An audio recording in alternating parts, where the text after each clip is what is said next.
ganchilyo. Ayan. Parang yung type ng grade school.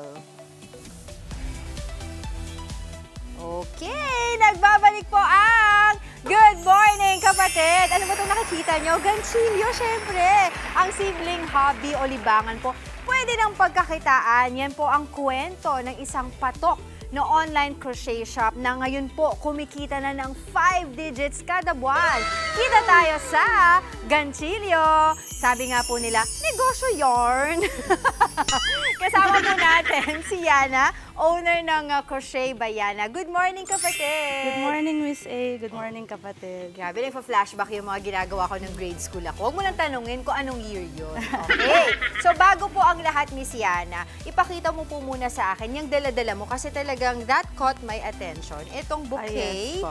oo, na binibida mo sa akin kanina. Ngayon, ipakita natin sa ating mga kapatid yan, bouquet blanket. Yes po. Ito Tada! po. Diba? So, isa siyang bouquet na pwede siyang gawing blanket. Yes po. Oo. Smaller version po ito. So, approximately 15 inches po. Okay. So, this costs 1,100. Okay. So, mga ilang araw po ba ginagawa yung ganyang klaseng blanket bouquet? Pahawak po. Sige po.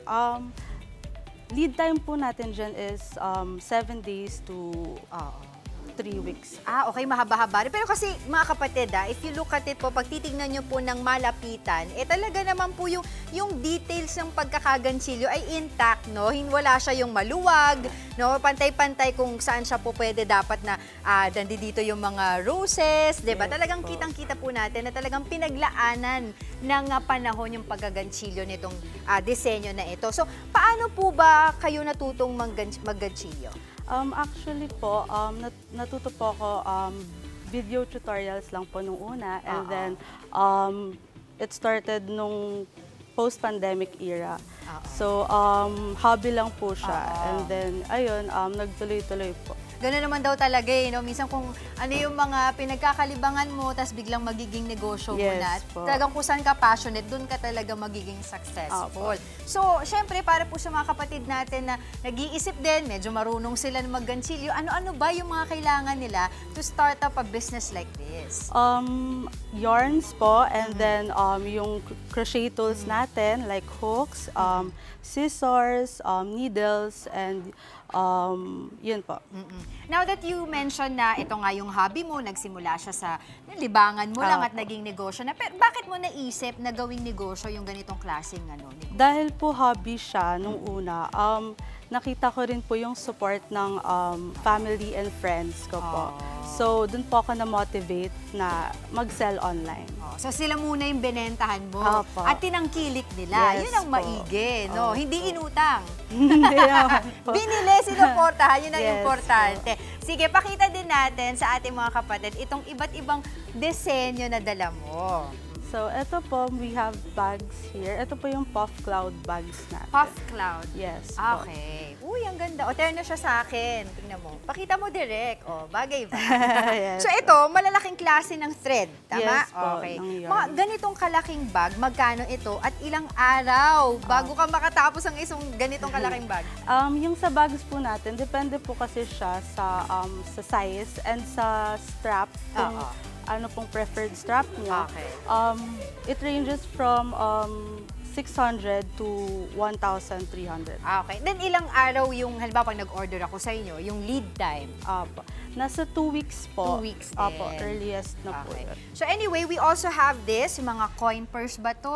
Yes po, Or card pwedeng holder. lagayan ng mga... AirPods Oo, po. yung mga Earbuds. ang tawag dun? Earpods, diba? Okay, ito, ano naman po ito? Phone wrist charm po. Kung ano po yan, mga kapatid, ganyan, no? Para mabilis po ninyong mahanap yung mga telepono nyo na kung minsan kung saan nyo po na ilalapag. Yes. And then this one, Pouch po. Coin pouch. purse. Okay. So, pwede rin lagayan ng mga resibo, ganun, di ba? Or yung mga earrings, Yes. yung mga anik-anik, ganyan. And then this one, This one po, scrunchy. ooh! Ay, ang pantali ng buhok, mga kapatid. At minsan ginagawa ding bracelet ng ating mga anak, di ba? Yes. Okay, ito. Coasters. Naalala ko to, naging project to namin ng grade school. Mga coaster, di ba? Timeless pieces. Yes. Okay. And of course, we also have a lot. Ito na po. Miss Yana? Headbands, we also have mini pouch, and then keychains. Ayun. So, para po sa ating mga kapatid na interesadong mag-order po sa inyo, paano po nila kayo makokontak? Please visit our page, Facebook, Instagram, and TikTok, Crochet by Yana. Ayun. So, hindi lang po mga bags, mga coin purse, or mga blanket bouquets. Meron din sila yung mga pwede rin pang summer outfit. Ayan. Naginanchilyo din yan, ha. Maraming salamat po sa inyo, Miss Yana.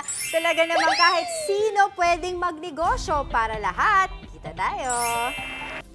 Mga kapatid, Angela Lagunsad Castro po para sa komprehensibo at makabuluhang balitaan at talakayan. Mag-follow at subscribe na sa social media pages ng News 5.